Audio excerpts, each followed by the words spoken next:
अधिकांश कथा चलती है हर शुक्रवार को 4 बजे। और अगर आप चाहें तो वहां पर भी सुन सकते हैं। अश्विनी कुच्छल youtube.com चैनल है, उसके ऊपर बहुत सारे वीडियोस मिल जाएंगे आपको। एम्बेडेड अग्रवाल के नाम से एक यूट्यूब चैनल है, वहां पर मिल जाएंगे। भृगु ज्ञान के नाम से एक चैनल है, वहां पर मिल जाएंगे। और 4dinfusorinstitute.in की जो वेबसाइट है उसके ऊपर कुछ चैनल है, वहां पर मिल जाएंगे। उनका यूट्यूब चैनल भी शायद होगा, मुझे पता नहीं है, देख सकते हो आप, इंटरनेट पे सर्च कर सकते हो।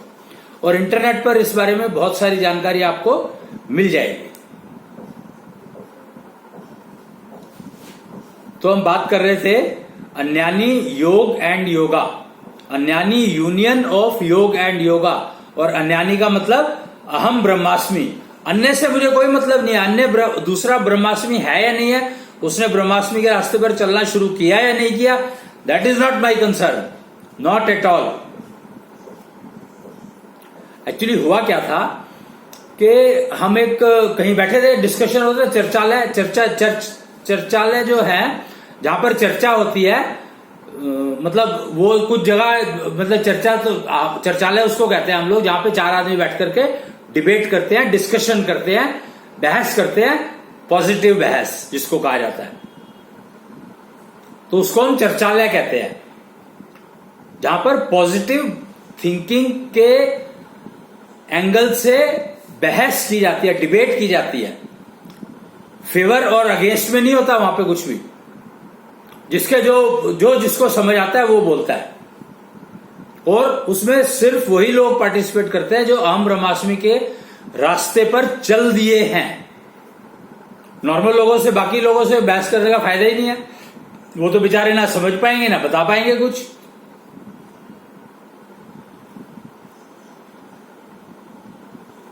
तो एक ने कहा, एक सज्जन ने कहा कि ठीक है, आपने अपना आप अब ब्रह्मास्मि के रास्ते पर चल दिए और आपने अपना घर को काफी ठीक कर लिया, अच्छा कर लिया मान लो, लेकिन अगर पड़ोसी आपके अपने घर में आग लगा ले, कोई पड़ोसी को, कोई आया पड़ोसी को, उसने जो पड़ोसी के मकान की कीमत थी, उसकी कीमत थी मान लो 10 लाख रुपए, और किसी ने कहा भाई तू, मैं तेरे को 15 लाख रुपए देता हूं और तू अपने घर में आग लगा ले और तू अपना घर सामने खरीद ले।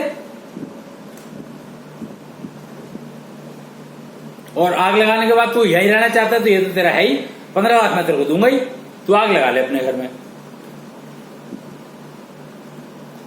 तो पड़ोसी ने ये नहीं सोचा, क्योंकि वो तो ब्रह्मास्मि के रास्ते पर चल नहीं रहा था, तो उसने ये नहीं सोचा कि ये मेरे को अपने घर में आग लगाने को क्यों कह रहा है, और पैसे भी दे रहा है, और मेरी बिल्डिंग भी अब थोड़ी नई बनने लायक हो रही है, बनाने के वो हो रहा है, तो मैं नई बिल्डिंग बना लूंगा, पैसे आ रहे हैं मेरे पास, यहीं रह जाऊंगा, सब कुछ वही का वही रहेगा, तो आग लगाने में कोई नुकसान है ही नहीं। और किसी को थोड़ी कुछ कह रहा हूं, मैं तो अपने घर में आग लगा रहा हूं।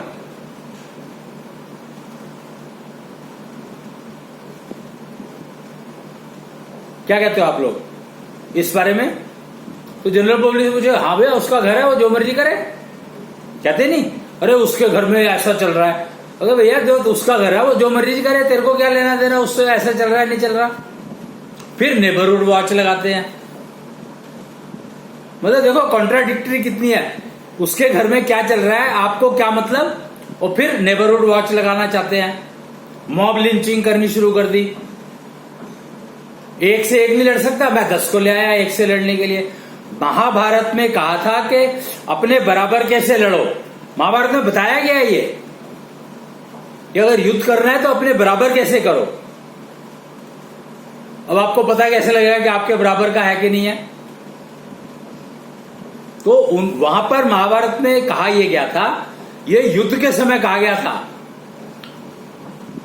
युद्ध से पहले नहीं कहा गया था। तो भैया युद्ध करने की जरूरत क्या है? कृष्ण ने कहा कष्ट मुक्त मृत्यु होनी चाहिए, तो ये बात तो सारे चाहते ही हैं। आज की तारीख में पूछ लो किसी से, वो कहता है बाकी सब ठीक है, पर जो मरने के टाइम पे बीमार ना हो, दूसरों को कष्ट ना दूं मैं। भाई दूसरों को कष्ट तुम तभी नहीं दे सकते जब तुम्हें कष्ट नहीं है। तो सबसे ज्यादा कष्ट तुम्हें है दूसरों को तो आप कष्ट देते ही नहीं हो।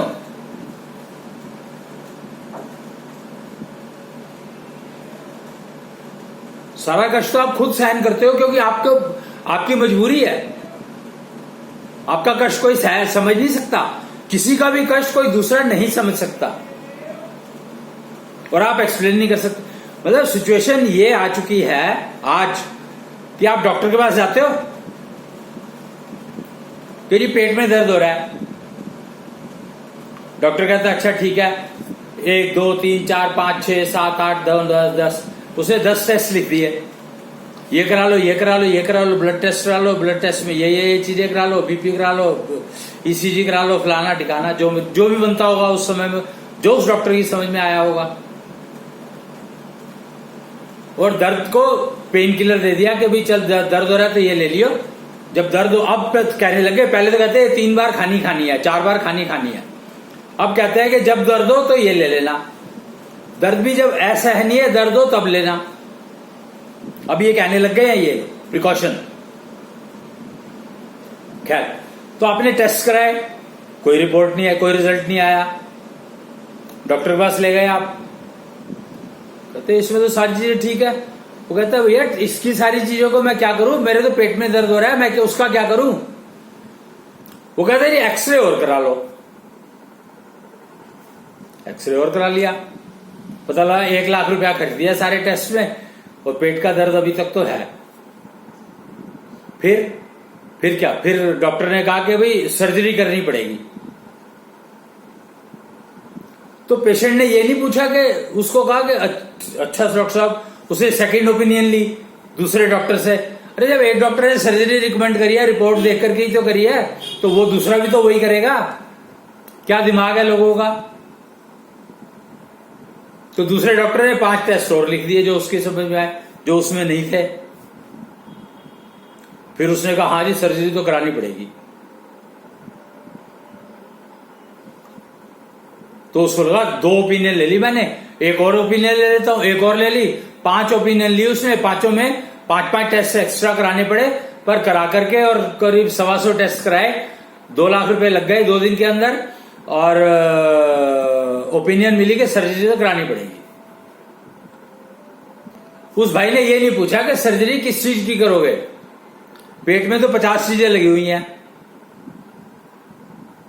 पूरा डाइजेस्टिव सिस्टम है पेट में लगा हुआ, तो सर्जरी करोगे किस चीज की, ये सवाल नहीं पूछा उसने। और पूछता भी तो वो कहते पेट की सर्जरी करेंगे और किस चीज की करेंगे। फिर पेट की सर्जरी करोगे, पेट में सर पेट में किस चीज की सर्जरी करोगे, कहिए तो अंदर देख के पता लगेगा कि कौन सी जगह पे वो है, डिफरेंट है, फर्क है, क्या गैप है, कौन सी। उफ,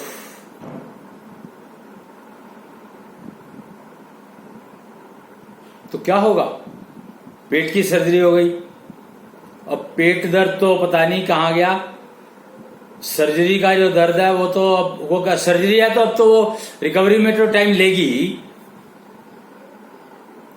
सर्जरी तो 2 घंटे 4 घंटे 8 घंटे 10 घंटे 12 घंटे का काम है, लेकिन सर्जरी से रिकवरी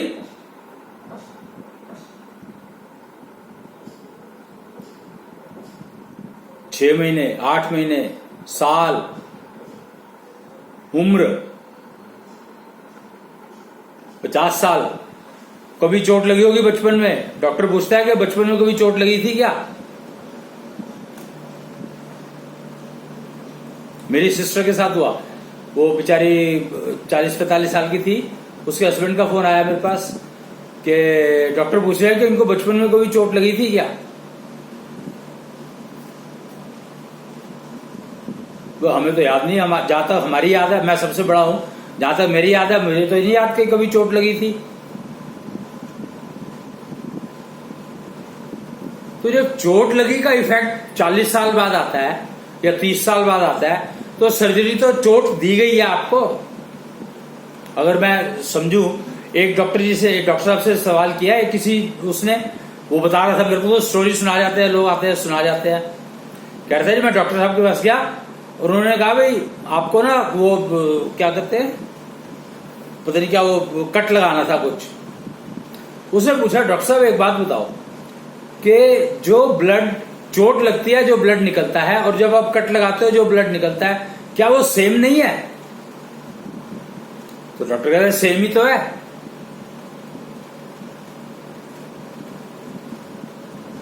एकदम से फिर उसको रियलाइज हुआ कि ये क्या कह दिया मैंने, सर्जरी में तो कट लगाए बिना तो सर्जरी होती नहीं है।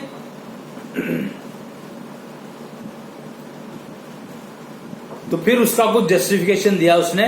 वो जस्टिफिकेशन तो शायद उसने मुझे नहीं बताया, पर उसने ये कंफर्म किया कि चोट लगे या कट लगे एक ही बात है। एक्चुअली तो कट लगना भी तो चोट ही लगना है। सब्जी काटते हुए उंगली कट गई, उसको अब क्या कहोगे?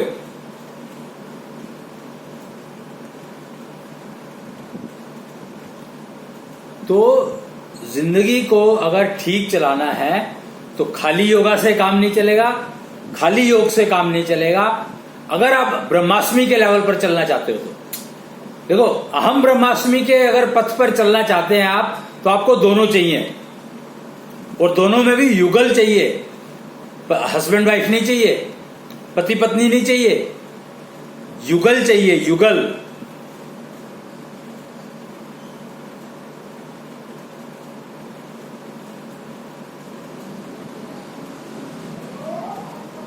और युगल युगल भगवान जो हैं वो बैठे हैं गाजियाबाद में। यूपी कितना मतलब कमाल है, कि उत्तम प्रदेश।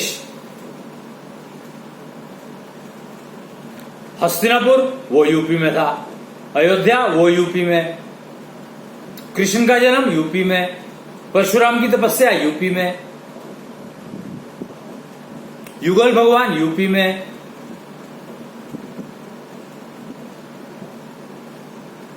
निश्चल माता यूपी में।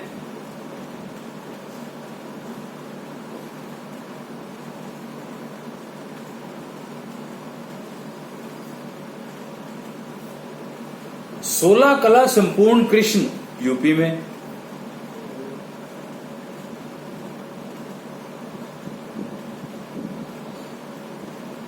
तो आप इस बात को, ये चीजें समझने वाली है। कृष्ण ने षोडशी का संदेश दिया था, षोडश बनो, डिजिटल लाइफ जियो। और डिजिटल लाइफ पांडवों को उन्होंने ही सिखाई थी, वो कौरवों को भी सिखाना चाहते थे, नहीं सीख पाए कौरव। कारण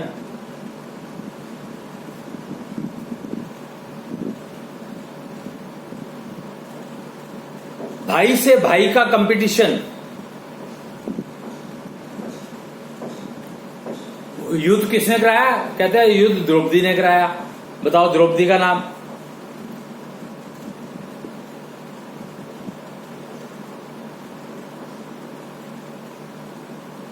युद्ध शकुनी ने कराया।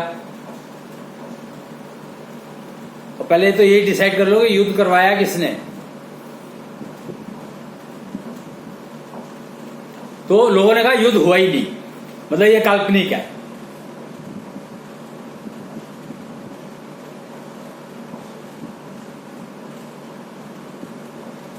बताओ अब इसका क्या करा जाएगा? इसका कोई क्या कर सकता है कि काल्पनिक तो हर चीज है। जिसको आपने नहीं देखा, वही बात कि कई बार एग्जांपल आता है कि अगर आपने जापान नहीं देखा तो इसका मतलब ये थोड़ी कि जापान है नहीं।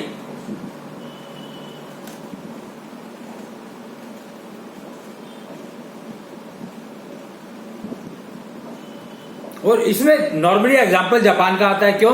क्योंकि जापान से ईस्ट शुरू होता है, ऐसा कहा गया है। पर क्या जापान से ईस्ट शुरू होता है?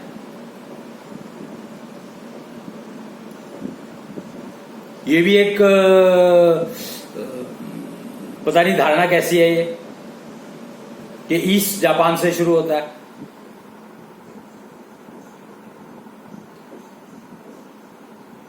चलो हम उस डिटेल में जाते नहीं है, क्योंकि हमें क्या करना है, कहीं से भी शुरू हो। भाई ईस्ट जापान से शुरू होता है, इसका हम क्या करें बताओ? सूर्य ईस्ट से, पूर्व से उदय होता है। कहते हैं सूर्य जो उदय होता है वो पूर्व से होता है। हम क्या करें इसका? अगर पश्चिम से होता होता तो भी हम क्या कर लेते? एस्ट्रोलॉजी में 9 ग्रहों की बात की जाती है,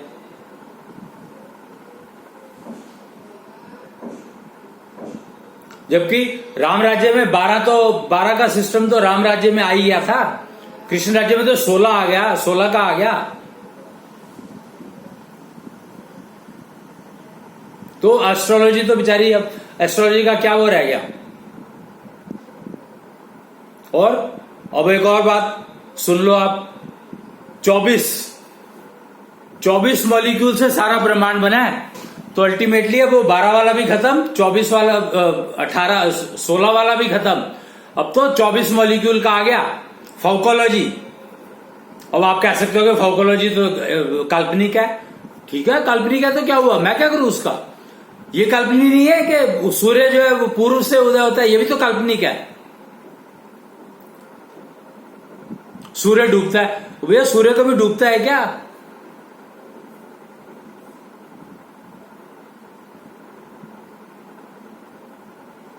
बताओ, सूर्य कभी डूबता है क्या। डूबने का मतलब क्या है।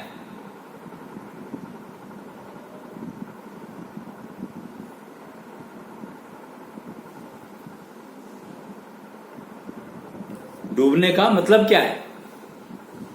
और उदय, सुबह उदय होता है। अरे भैया सूर्य तो उदय ही रहता है, सूर्य हमेशा रहता है। वही बात होगी, अगर मैं बाहर खड़ा था तो सूर्य था, घर के अंदर आ गया तो सूर्य खत्म, सूर्य गया तो मेरे लिए तो सूर्य डूब गया। तो ये काल्पनिक है या रियल है।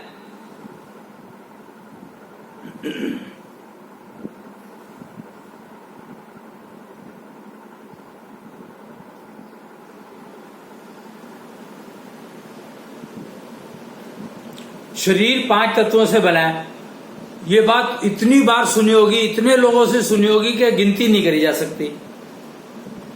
पर इसका मतलब क्या है, ये भी तो काल्पनिक है।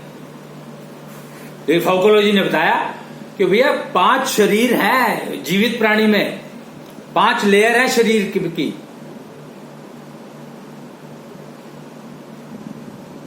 और उनके नाम दे दिए तो वो नाम तत्वों वाले निकले। तो इसलिए 5 तत्वों का शरीर बनाया कहा गया, पर एक्चुअली जीवित शरीर 5 तत्वों का होता है, मृत शरीर 5 तत्वों का नहीं होता है।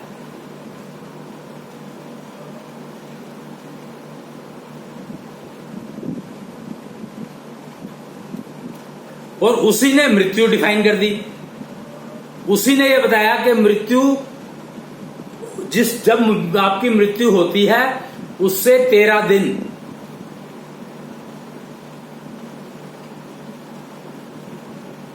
सबसे ज्यादा कष्टपूर्ण होते हैं।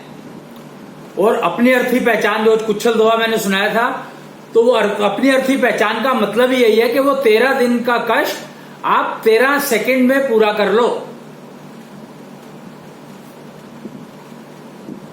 या इतने तैयार हो कि आपको वो कष्ट ना लगे। अगर कष्ट होगा तो आपको ये समझ लो कष्ट हो रहा है, तो इसका मतलब है आप मनुष्य शरीर दोबारा प्राप्त करना चाहते हो, पर मिल नहीं रहा है। कष्ट क्या है, कष्ट यही तो कष्ट है सबसे बड़ा, कि मैं मनुष्य शरीर प्राप्त करना चाहता हूं पर मुझे जानवर का शरीर मिल रहा है या पक्षियों का शरीर मिल रहा है, तो कष्ट तो आएगा ही।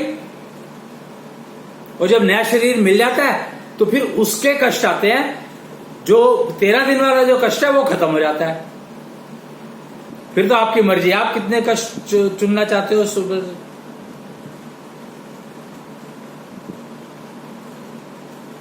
तो 13 दिन का ये खेल है। 13 दिन जो कहा गया है हमारे इसमें सनातन प्रक्रिया में, 13 दिन का मतलब ही यही है।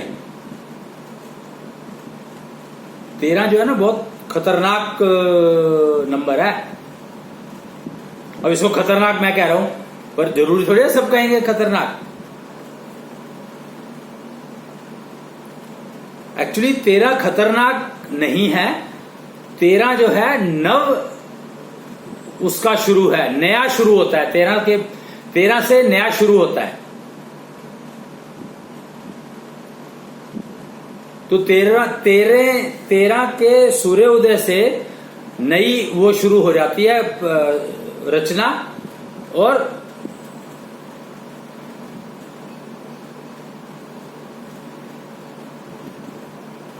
शाम तक आते आते वो हो जाता है, पूरा मतलब कंसीव कर जाता है जो भी शरीर उसको मिलना होता है उसमें। तो हम कम से कम अन्यानी यूनियन डे सेलिब्रेट करें तो हमें योग एंड योगा समझ में आएगा। फिर हम युगल बनने की कोशिश करें, युगल बनेंगे तो हमें समाज, सभ्य समाज का जो निर्माण तो हो चुका है और उसमें रहने को मिलेगा जब हम योग्यता प्राप्त कर लेंगे। और योग्यता तभी प्राप्त हो सकती है जब आप युगल बनकर के रहना सीख लेंगे। कृष्ण को 80 से 90 साल के बीच में जाकर के संतान हुई थी। वही पीरियड होता है संतान, एक्चुअली उस पीरियड में संतान होनी चाहिए। आप इसी से अंदाजा लगा लो वो द्वापर था।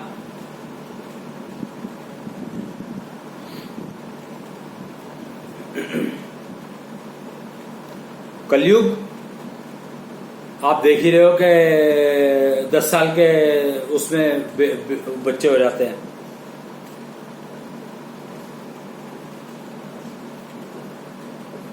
कितना मतलब अज्ञान समुद्र भरा पड़ा है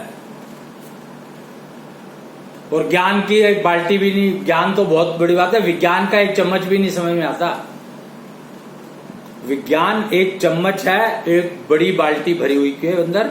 बड़ी क्या, ये तेरा जो 20 लीटर की बाल्टी होती है उसके अंदर से एक चम्मच निकाल लो तो वो विज्ञान, बाल्टी ज्ञान, और उसके बाद सारा समुंदर, अज्ञान समुंदर। तो अभी तो ज्ञान ही नहीं पता, विज्ञान ही नहीं पता, ज्ञान भी नहीं पता।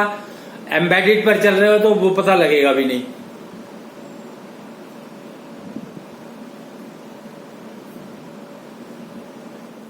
तो टेक्नोलॉजी को समझो, टेक्नोलॉजी का उपयोग करो।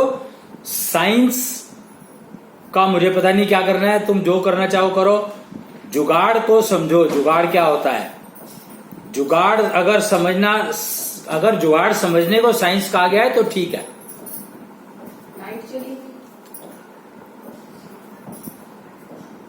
अगर जुगाड़ समझना है तो जुगाड़ समझोगे, समझने को साइंस कहा गया है तो ठीक है, फिर साइंस का उपयोग आप कर सकते हो।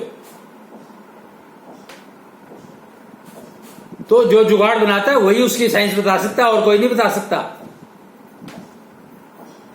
ये भी समझ लो।